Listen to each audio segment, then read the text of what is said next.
सध्या सगळीकडे smart meter बसवायची कारवाई महावितरण कंपनीच्या माध्यमातून सुरू आहे. या स्मार्ट मीटर बद्दल जनतेच्या मोठ्या प्रमाणात तक्रारी आहेत. स्मार्ट मीटर बसवल्यानंतर दुपटीने बिलामध्ये वाढ होत असल्याच्या तक्रारी संपूर्ण राज्यभरामध्ये आहेत. सोलापूर शहरामध्ये देखील अशा पद्धतीच्या तक्रारी आहेत.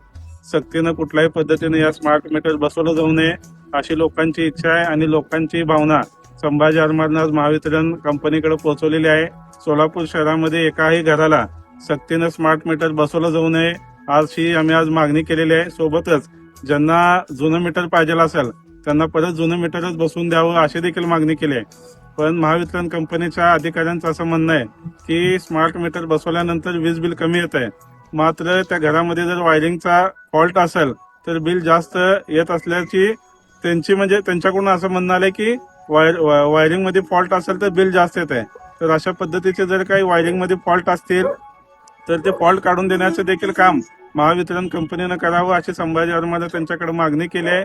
कसल्याही पद्धतीनं लोकांना वीज बिलाचा झटका बसू नये ही संभाजी आरमारची ठाम भूमिका आहे आणि येणाऱ्या काळामध्ये यामध्ये सुधारणा नाही झाली तर 15 दिवसानंतर महावितरण कार्यालयासमोर संभाजी आरमार सोलापूरकरांच्या न्याय हक्कासाठी मोठं आंदोलन उभं करेल.